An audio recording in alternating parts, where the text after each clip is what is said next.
नमस्कार दोस्तों, क्या आप केलेथिया का प्लांट नर्सरी से खरीद कर ले आते हैं और केलेथिया का प्लांट खराब हो जाता है या उसकी पत्तियां झुलस जाती हैं, पौधा ग्रोथ नहीं करता है, पौधा जैसे के तैसे रहता है, कभी कभी उसकी जड़ें गल जाती हैं, कभी पूरा पौधा ही सूख जाता है।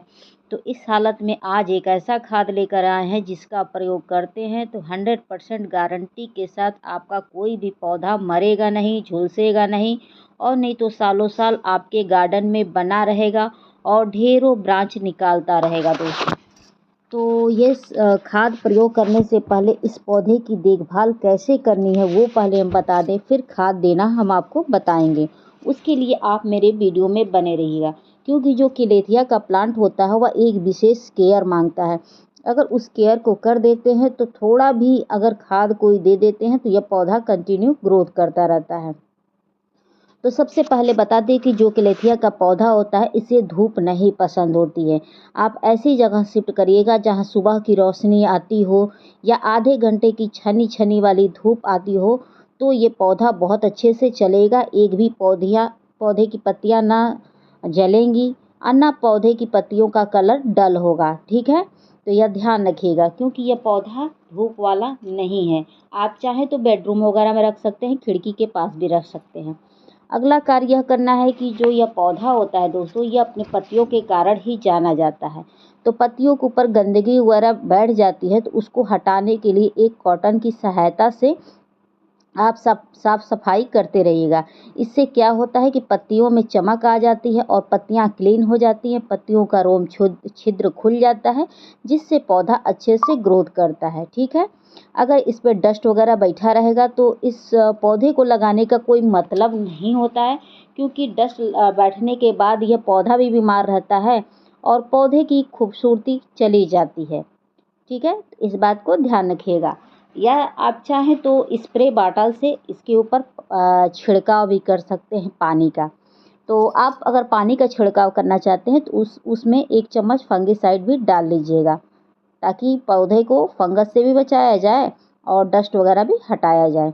उसके बाद अगला कार्य यह करना है, अगर आप पौधा नर्सरी से खरीद के ले आते हैं तो उसकी मिट्टी हमेशा अच्छी तैयार रखिएगा।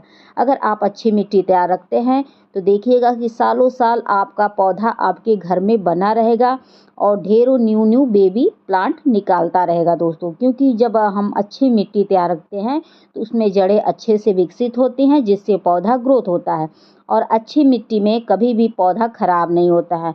और बता दें कि इसको जब आप मिट्टी तैयार करते हैं तो इसमें आप 20% लाल वाली बालू, 20% आप धान की भूसी या कोकोपीट हो तो ले लीजिएगा। मिट्टी मात्र 5% ही लीजिएगा। अगर परलाइट मिल जाए, बजड़ी मिल जाए, कुछ भी मिल जाए ले लीजिएगा। उसके बाद इस पौधे को आप तैयार कर दीजिएगा। उसमें चाहें तो आप गोबर की खाद भी डाल सकते हैं और परलाइट भी डाल देंगे तो बहुत अच्छा रहेगा। ठीक है, क्योंकि इस पौधे की मिट्टी जितनी भुरभुरी रहेगी, जितना ही वेल ड्रेन रहेगा, उतना ही ये पौधा बहुत अच्छे से चलता है। क्योंकि इस पौधे की मिट्टी जो होती है क्ले वाली नहीं होनी चाहिए। क्ले वाली अगर रहेगी तो ये पौधा ग्रोथ नहीं करेगा। अगला कार्य यह करना है दोस्तों कि कभी भी आप अपने पौधे को पानी दीजिएगा तो मिट्टी चेक करके दीजिएगा, ओवर वाटरिंग नहीं करिएगा। ओवर वाटरिंग के वजह से यह केलेथिया खराब हो जाता है, क्योंकि इसे अधिक पानी नहीं पसंद होता है। इसकी मिट्टी में नमी मात्र रहना चाहिए, पानी नहीं टिकना चाहिए। अगर पानी टिकने लगा इसकी मिट्टी में तो ये पौधा आप बचा नहीं सकते हैं, चाहे आप कुछ भी कर लो। ठीक है, तो पानी हमेशा चेक करके देना है और गमले के चुनाव हमेशा दोस्तों छोटा करना है, क्योंकि यह पौधा जो होता है इसकी जड़ें अधिक गहरी नहीं होती हैं।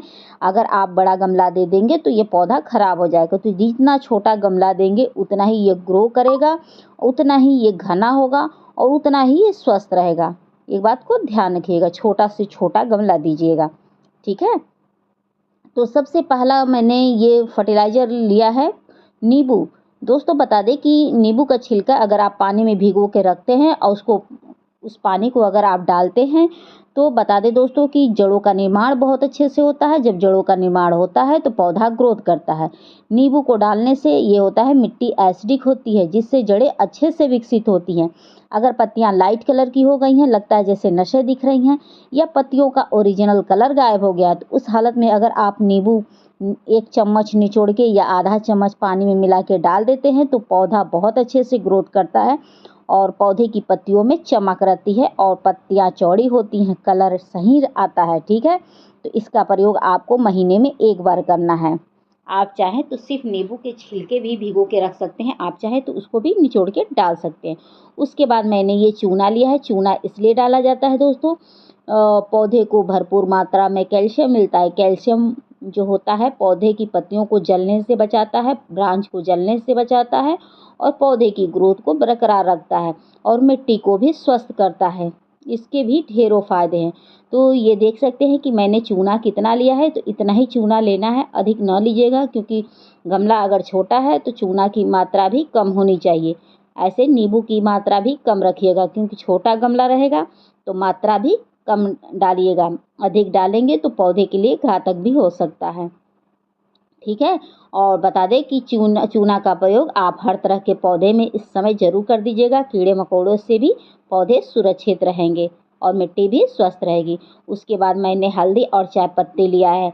हल्दी इसलिए लिया है कि मिट्टी के अंदर कोई फंगस वगैरह हो या मिट्टी बीमार है, मिट्टी स्वस्थ नहीं है, तो उस हालत में अगर आप डाल देते हैं हल्दी तो आपके पौधे की जड़ें भी स्वस्थ रहेगी, मिट्टी भी स्वस्थ रहेगा, पौधा भी ग्रोथ करेगा। और चाय पत्ती इसलिए लिया है कि पौधे की जो पत्तियां हैं उसका ओरिजिनल कलर आएगा, लश ग्रीन होंगी, पत्तियां स्वस्थ रहेंगी, पौधा स्वस्थ रहेगा और पौधे का समुचित विकास होगा क्योंकि इसमें विटामिन्स पाए जाते हैं जो पौधे के लिए बहुत ही ज़रूरी होते हैं। आप चाहें तो डायरेक्ट मिट्टी में भी डाल सकते हैं, आप चाहें तो इसको डाइल्यूट करके उसके बाद आप मिट्टी में अप्लाई कर सकते हैं। ठीक है, और उतना ही डालिएगा दोस्तों आप अपने पौधे की मिट्टी में जितना मिट्टी को आवश्यकता हो, अधिक न डालिएगा। अधिक डाल के क्या फ़ायदा कि वह पानी निकल के बाहर आ जाए। तो मैं डाल के भी अभी आपको दिखाऊंगी। आप चाहें तो इसको बना के 2 दिन तक भिगो के भी रख सकते हैं और चाहें तो ताज़ा भी डाल सकते हैं। तो चाय पत्ती आप महीने में 2 बार 3 बार डाल सकते हैं और हल्दी 2 बार 3 बार डाल सकते हैं और चूना भी 2-3 बार डाल सकते हैं, लेकिन नींबू एक ही बार डालिएगा। इस बात को ध्यान रखिएगा, नींबू बार बार नहीं प्रयोग करते हैं, नहीं तो मिट्टी कुछ ज़्यादा ही एसिडिक हो जाएगी तो पौधे के लिए दिक्कत बढ़ जाता है। ठीक है, तो मैं नीचे ऐसे प्लेट लगा दी हूँ, उसके बाद मैं डाल रही हूँ ताकि एक्स्ट्रा जो पानी मेरे प्लेट में आएगा तो मैं उसको दूसरे गमले में डाल दूँगी। ठीक है, तो आप लोग भी ऐसा कर सकते हैं। तो मैं ऐसे कर दी हूँ और जो भी देखिए एक्स्ट्रा पानी है छन के निकल गया और जितना इस मिट्टी को ज़रूरत थी उतना इस मिट्टी ने सोख लिया है। तो मिट्टी हमेशा अच्छी तैयार रखनी चाहिए। उसके बाद जो ये बचा पानी है तो मैं इस एरिका पाम में डाल दे रही हूँ दोस्तों, क्योंकि ये छोटा वाला एरिका पाम है और इसमें अगर डाल देती हूँ तो बहुत तेज़ी से भी ग्रो करेगा। तो इसकी भी कुछ पत्तियाँ जल वल गई हैं क्योंकि मैं दोस्तों पानी नहीं डाल पाई थी, काफ़ी समय से मैं अपने पौधों का देखभाल नहीं कर पा रही थी, जिसके कारण मेरे कुछ पौधे की कंडीशन इस समय बुरी है। तो आप लोग भी अगर आपके भी किसी पौधे की कंडीशन अगर बुरी हो तो इन सब खाद को डाल दीजिए, देखिएगा कि 4 से 5 दिनों में बेहतरीन रिजल्ट आप लोग को मिलेगा दोस्तों। आप चाहें तो इस खाद का प्रयोग हर तरह के इंडोर आउटडोर पौधे में कर सकते हैं, या आप फल फूल कोई भी आउटडोर पौधा हो उसमें आप कर दीजिएगा, कोई बाउंडेशन नहीं है। ठीक है, और जो ये पत्तियां जली दिख रही हैं इसको भी आप कैंची से कट कर दीजिएगा ताकि एक्स्ट्रा एनर्जी ना ले। चाहे कोई भी पौधा हो, अगर पत्तियां जली होंगी तो उनको कट करके हटा दीजिएगा। तो वीडियो पसंद आएगी तो please like subscribe comment and share जरूर करिएगा। फिर मिलते हैं नेक्स्ट वीडियो में नेक्स्ट टॉपिक के साथ। Thank you for watching, bye bye, take care, शुभ रात्रि।